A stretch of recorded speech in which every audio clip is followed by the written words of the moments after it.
नमस्कार, मैं प्रशंसा रिपोर्ट राजस्थान में आप सभी का स्वागत करती हूँ। बढ़ते हैं आज की खबरों की तरफ।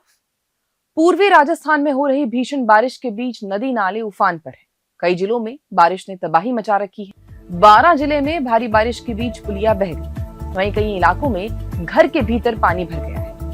बिजली के पोल धराशायी हुए हैं और इस बीच झरने से भी तेज पानी गिर रहा है। वहीं मौसम विभाग ने अब पश्चिमी राजस्थान के लिए भारी बरसात का अलर्ट जारी किया है।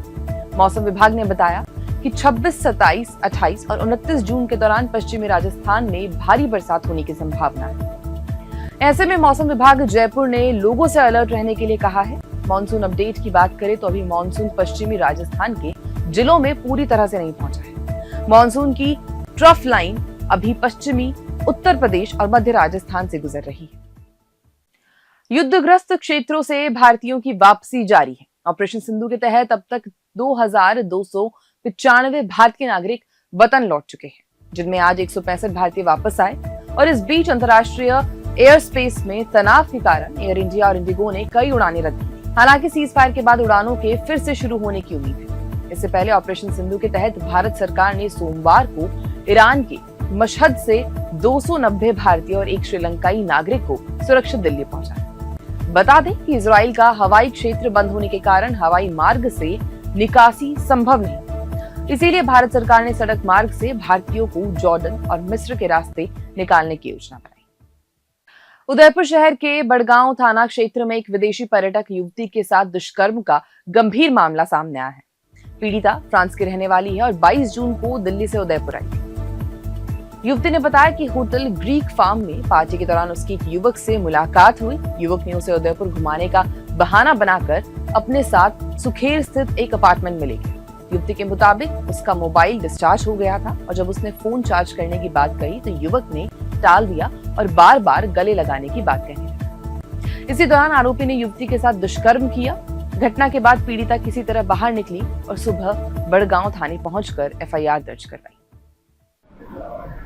कि कल थाना बड़गांव पर एक सूचना प्राप्त हुई कि बड़गांव थाना क्षेत्र में टाइगर हिल में एक ग्रीक फार्म के नाम से रेस्टोरेंट है।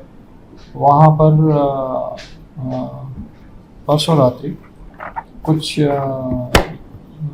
महिलाएं, जिनमें फ्रेंच महिलाएं शामिल थी और साथ में उनके साथी जो एक इवेंट में साथ में काम करते हैं, देर रात्रि तक उस रेस्टोरेंट में खाना खाया और कुछ ड्रिंक किया। तत्पश्चात यह एक फ्रेंच महिला जो पीड़ित है, वह किसी सिद्धार्थ नाम के व्यक्ति के साथ में कार में गई और वहाँ, जैसा फ्रेंच महिला का आरोप है, सिद्धार्थ के द्वारा उसे अपने कमरे को ले जा करके उनके साथ सेक्सुअली असॉल्ट किया। पीड़ित महिला का मेडिकल करा करके उनकी रिपोर्ट के आधार पर प्रकरण दर्ज कर लिया गया है। आरोपी अभी फरार है। प्रकरण के संबंध में होटल और जहां वह ठहरे हैं उस संबंध में व्यापक अनुसंधान किया जा रहा है और आरोपी की तलाश की जा रही है।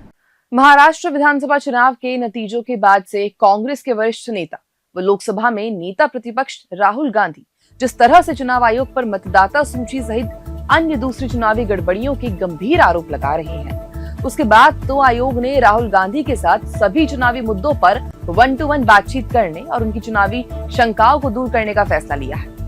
इसके लिए चुनाव आयोग ने राहुल गांधी को मेल व पत्र के लिए सीधे बातचीत का न्योता भेजा है। साथ ही उन्हें अपनी सुविधा अनुसार जल्द ही कोई तारीख व समय तय करके आयोग को सूचित करने को कहा है। चुनाव आयोग ने राहुल गांधी को ये पत्र 7 जून को उनकी ओर से महाराष्ट्र विधानसभा चुनाव में गड़बड़ियों को लेकर उनकी ओर से लिखे गए लेख के बाद भेजा है। राजस्थान में स्कूल लेक्चरर एंड कोच प्रतियोगी परीक्षा 2024 को लेकर सुप्रीम कोर्ट ने बड़ा फैसला सुना। कोर्ट ने परीक्षा की तारीखों को UGC नेट जून 2025 परीक्षा से टकराव के आधार पर चुनौती देने वाली याचिका पर कोई अंतरिम राहत देने से इनकार कर दिया। इसके साथ ही राजस्थान लोक सेवा आयोग यानी कि RTSC को तय कार्यक्रम के अनुसार परीक्षा आयोजित करने की अनुमति मिल गई है। इस मामले की सुनवाई जस्टिस KV विश्वनाथन और जस्टिस N कोटेश्वर सिंह की बेंच के समक्ष हुई। सरकार ने यह भी बताया कि इस परीक्षा के माध्यम से 2200 से अधिक रिक्त पदों को भरा जाना है। परीक्षा 21 शहरों में 904 केंद्रों पर आयोजित हो रही है, जिसमें 6 लाख से अधिक अभ्यर्थी शामिल हो रहे हैं। किसी भी प्रकार का व्यवधान न केवल इस परीक्षा को प्रभावित करेगा बल्कि RTSC की अन्य 35 आगामी परीक्षाओं को भी विलंबित करेगा। ट्रेन में सफर करने वाले लोगों को भारतीय रेलवे ने बड़ा झटका दिया। रेलवे ने टिकट की कीमतों में बढ़ोतरी करने का ऐलान किया है। ये 1 जुलाई से लागू होगा। दरअसल रेलवे ने कई सालों से किराए में बढ़ोतरी नहीं की है। रेलवे ने बढ़ते खर्चे और मेंटेनेंस की लागत को देखते हुए यह फैसला लिया है। बता दें कि नॉन एसी मेल और एक्सप्रेस ट्रेनों के किराए में प्रति किलोमीटर 1 पैसे की बढ़ोतरी होगी, तो वहीं एसी क्लास में यात्रा करने वालों को प्रति किलोमीटर 2 पैसे अतिरिक्त चुकाने होंगे। खास बात यह है कि शहरी ट्रेनों और मासिक सीजन टिकटों के किराए में कोई बदलाव नहीं किया गया है, जिससे दैनिक यात्रियों को राहत मिलेगी। बानसूर कस्बे में दिन दहाड़े सनसनीखेज वारदात सामने, जब बाइक सवार बदमाशों ने एक व्यक्ति को गोलियों से भून डाला। मृतक की पहचान सुनील उर्फ दुल्ली के रूप में हुई है, जो शराब ठेकेदार था। दरअसल मृतक कपड़े सिलवाने आया था और इस दौरान जब दुकानदार चाय लेने बाहर गया, तभी 4 बाइक सवार बदमाश वहां पहुंचे और ताबड़तोड़ फायरिंग शुरू की। हमलावरों ने लगभग दर्जन भर गोलियां चलाई। गंभीर रूप से घायल सुनील को तत्काल अस्पताल ले जाया गया, जहां डॉक्टर्स ने उसे मृत घोषित किया। इस सनसनीखेज हत्याकांड के बाद और भी चौंकाने वाली बात सामने आई, जब एक बदमाश ने इंस्टाग्राम पर लाइव आकर हत्या की जिम्मेदारी ली और एक अन्य व्यक्ति को मारने की धमकी भी दी। बताया जा रहा है कि मृतक और आरोपी एक ही गांव बालावास के निवासी हैं और हत्या के पीछे आपसी रंजिश बताई जा रही है। जय श्री राम भाई, जय बलकारी भाई, जय श्री राम। और मेरे दोस्तों क्या हाल है?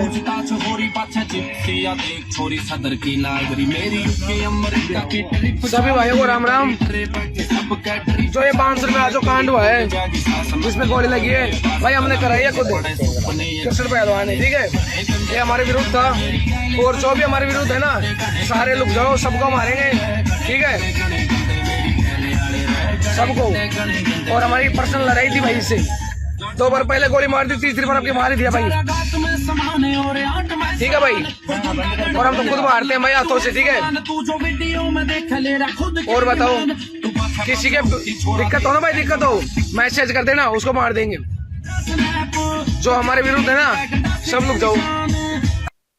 रीडवाना जिले के ग्राम ठाकरियाबास के ग्रामीणों ने गांव में हो रहे जल भराव की समस्या को लेकर अतिरिक्त जिला कलेक्टर को ज्ञापन सौंपा। ग्रामीणों का कहना है कि ये समस्या वर्षों पुरानी है और पूर्व में भी कई बार ज्ञापन सौंपे गए, लेकिन अब तक कोई समाधान नहीं किया गया। ग्रामीणों ने ज्ञापन में बताया कि सड़क के दोनों ओर खातेदारों ने वर्षों से बाढ़ लगाकर अतिक्रमण कर रखा है। पहले बरसात का पानी इन खेतों में निकल जाता था, लेकिन वर्ष 2024 में इन खातेदारों ने इस रास्ते को बंद कर दिया, जिससे गांव में जल भराव की स्थिति उत्पन्न हो गई। साथ ही पीएचसी सेंटर तक पहुंचने वाले मरीजों को भी काफी असुविधा का सामना करना पड़ रहा है। ग्रामीणों ने प्रशासन से जल्द समस्या का स्थायी समाधान करने की मांग की। डीग जिला कलेक्टर ने ग्राम पंचायत सावई के गांव पुछरी में अधिकारियों की बैठक ली। बैठक का मुख्य उद्देश्य आगामी दिनों में लगने वाले गुरु पूर्णिमा मेले की तैयारियों और व्यवस्थाओं को अंतिम रूप देना था। बैठक में विभिन्न विभागों के अधिकारियों के साथ विस्तृत चर्चा करते हुए परिक्रमा में आने वाली परिक्रमार्थियों, साधु संतों, स्थानीय और दूर दराज से आने वाले श्रद्धालुओं को सुविधाएं प्रदान करने को लेकर दिशा निर्देश दिए गए। इस दौरान पुलिस विभाग, एसडीएम, नगर परिषद, आयुक्त चिकित्सा विभाग समेत अन्य संबंधित अधिकारी उपस्थित रहे। कलेक्टर ने परिक्रमा मार्ग में बैरिगेटिंग, विश्राम स्थल और कंट्रोल रूम स्थापित करने के साथ साथ बिजली, पानी, चिकित्सा और स्वच्छता जैसी आवश्यक सुविधाएं समय समय पर उपलब्ध कराने के निर्देश दिए। प्रदेश भर में 24 जून से प्रारंभ हुए पंडित दीनदयाल उपाध्याय अंत्योदय संबल पखवाड़े के तहत डीग जिले में भी शिविरों का आयोजन प्रारंभ हो गया है।